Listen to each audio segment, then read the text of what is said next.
What's going on, everyone? Welcome back to the spot where we kick back and react to all kind of different things. Alright, so what we got going on today? We get into an animal video. True facts. They're about to be talking about the beaver. They always give informative information along with hilarious jokes. So this one's not one of the new episodes. They haven't dropped anything new yet, so we're going down their backlog now. But we're going to check this one out, see what they got to say about this one. But before we do, if you have not subscribed to the channel yet, what are you waiting for? It costs you nothing, and it keeps you up on all the new videos that get dropped on this channel. Alright, so remember, it's absolutely free. Go ahead, hit that subscribe button, and become an official supporter. Okay, so let's go ahead and get into this. True facts, the beaver. Let's go. This episode is sponsored by CuriosityStream, smart TV for your smart TV. This is a beaver. You've probably heard of their dam building and tree cutting. Jenny, what's wrong with this beaver? He's not even trying. Look at him, he's drunk. Oh, that's better. It's a baby beaver. They're very cute. However, aside from humans, no other living animal does more to modify its environment for its own purposes. Beavers like it wet, and they are very good at making things wet. But when? How does the beaver, and why does it beave?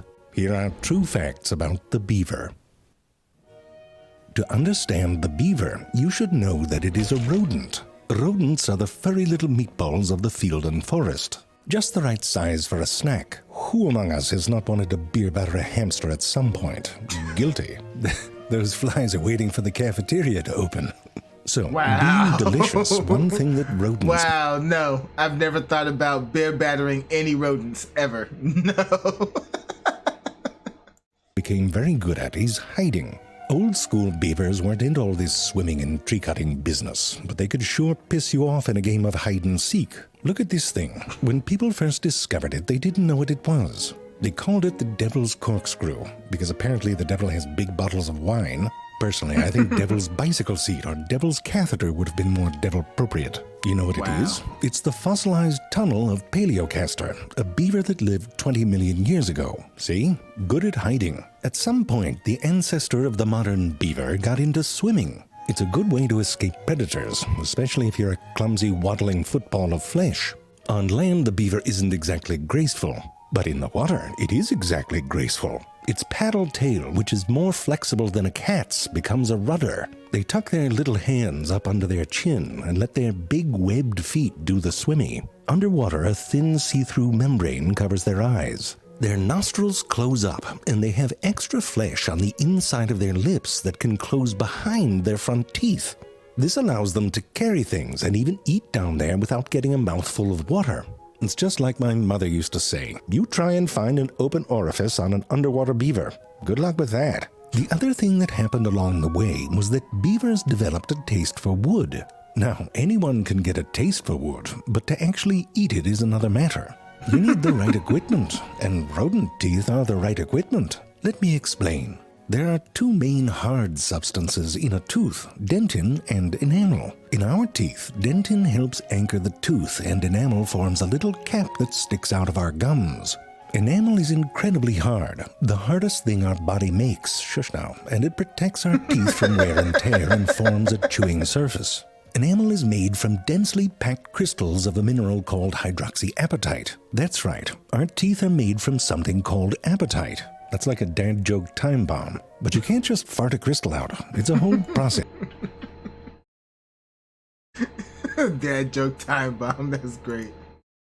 Called hydroxyapatite. That's right. Our teeth are made from something called apatite.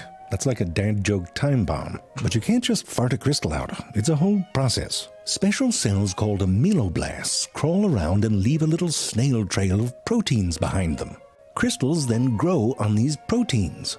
See those little cross-hatched lines? Each one of those lines was created by a single ameloblast cell. Up close, enamel is like a woven tapestry of crystal. So when teeth grow in your mouth hole, dentin is formed and enamel is layered on top of it. But when they're done, the cells that make enamel self-destruct and disappear. And that's it. If you break your enamel, you can't grow any back. That's okay for us because we eat relatively soft things like delicious meats and cheeses. But other animals like horses have to really chew the shit out of their food, and they would wear through our little enamel nubbins in no time. The enamel in horse teeth is laid out in sort of tube-like shapes that run up the length of the tooth. These are long teeth that slowly emerge as the horse ages.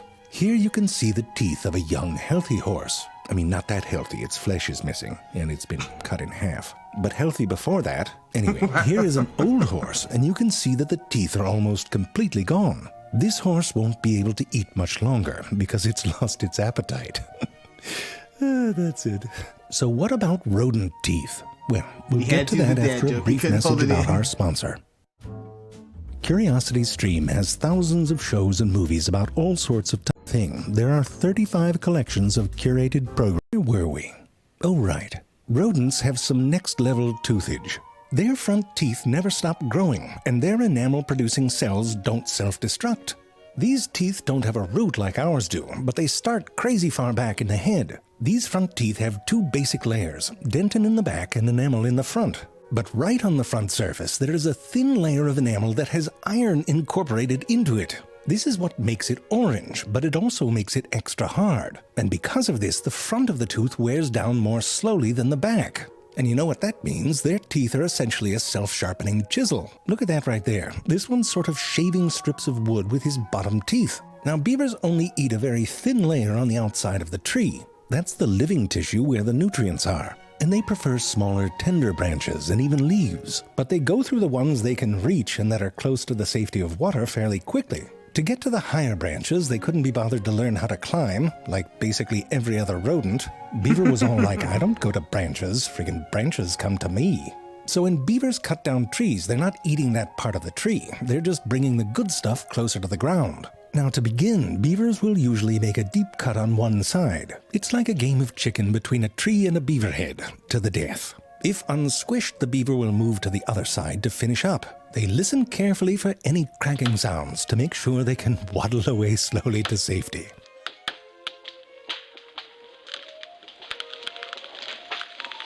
Now there's a scientist that suggests that beavers can actually control the direction of the tree fall, planning the cuts so the trees fall toward the water where the beaver is safe. But it's not clear if this research was peer-reviewed. Jerry, that's a typo. It's peer-reviewed. No, I'm not saying the same thing. I'm saying peer, like someone in the same field. No, they're not peeing in a field, Jerry. No one's peeing. Just leave it. Once the tree is horizontal, the beaver will start cutting branches down to size and dragging them back to the water. There, they will eat them or submerge them and store them for later. Remember... I mean, it makes sense if they're smart enough to, you know, chop them in pieces and make whole bridges out of them. Then how come they can't be smart enough to control which way the tree is going to fall? We figured it out. Why can't, you know? So I'm like, the idea that they can control it makes perfect sense. Or submerge them and store them for later. Remember, it's just a thin layer on the outside that they eat, so there's a lot of stick garbage left over and lying around. One idea is that beavers evolved a set of fairly simple instincts about what to do with all those sticks. One instinct that even baby beavers have is pile stuff on top of other stuff. And just that can have some perks. Here, look at this big bank with a beaver hole in it. Starts off as just a regular old tunnel in the dirt. Then they start piling sticks on the ground above. A little weird, but that's enough to prevent the ground from freezing where they sleep. And when the dirt roof of their little tunnel collapses, they've got a wood roof. But it's not just a pile of sticks. They have an instinct to fill in gaps and smooth things out. They bring in piles of mud with their little hands and pack it all in there. But they don't do this on the part that's furthest from the water, creating some airflow. Let's face it, beavers can get a bit musky, and they keep at it. If the water rises, they can build up higher. And pretty soon, they're not living in the dirt. They're living in a stick condominium. They can build these homes out in the middle of a pond, too.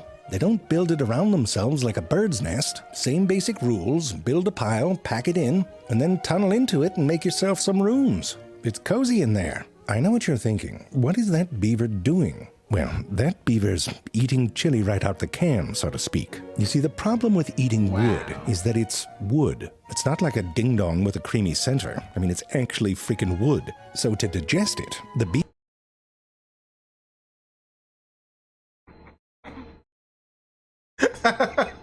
Yeah, I was not expecting to throw that one out. Oh, my... A ding-dong with a creamy center.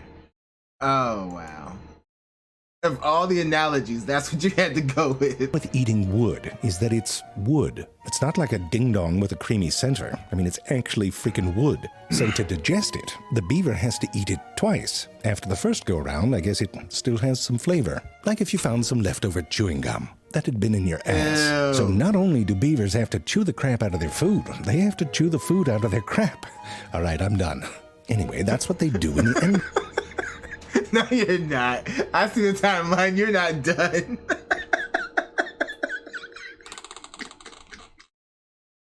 Oh, that's why I love this channel. Oh.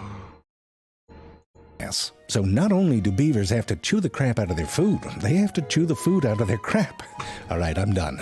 Anyway, that's what they do, and the end product is essentially sawdust. But that's not all that comes out the back of a beaver. They have anal glands, and I'm not talking about glands that get uptight when you're late for a party. I'm talking about glands in their anus that produce an oily substance that the beavers rub all over their body. It's like when you waterproof your shoes with a bit of oil, except this comes out of their butt. Those back paws there, by the way, have a special grooming claw on them. It has 2 nails on it, like a really cheap comb, but it helps get that butt oil all up in there. And that's not all. There's another tap on that backside soda fountain. They have castor sacs near the base of their tail, which produces castoreum. It's a yellowish goo they use for scent marking. Beavers build these little piles around their territory. They climb up on them and they sort of fart out some castoreum.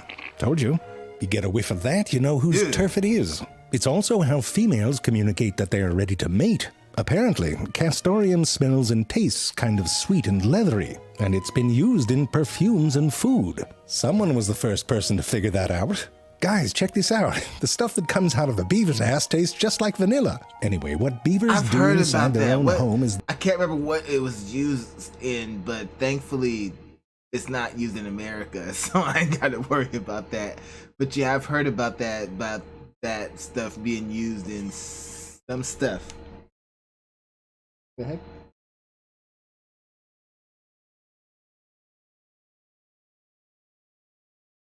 That's where I heard something. Oh well. But yeah, I've heard about that being used. I just can't remember what it was in for. I'm just glad it's not over here. It's their business. Oh my. You could open a beer with that yawn. It's very cozy in their butt. Sorry, it's very cozy in there. But if you live in a house that's half underwater, you're going to have to deal with leaks. Beavers are very sensitive to the movement and sound of water where it's not supposed to be. And when they find a leak, they do it right. They go round to the outside to fix it. The sound of water also seems to be an important trigger for dam building. It's not the constant sound of rushing water, but rather the uneven burbling of water moving over an obstruction. Under the right conditions, when beavers hear this sort of sound, they seem to want to stop it. First, they'll put a pile of sticks right at the source of the sound. On the downstream side, they'll pin some larger branches as cross braces against the current. Then on the upstream side, they'll pack it in with finer materials. Sound familiar? So this mini dam is now on top of the source of the original sound. But the water goes around it and makes new pockets of sound. So the beaver beeves and the rest of the dam gets built. It's almost like you could think of dam building as the plugging of a very large leak. You know what some people do? They play water sounds through loudspeakers to try to trick beavers into building dams in specific places. Got some time on your hands if you're messing with beavers like that.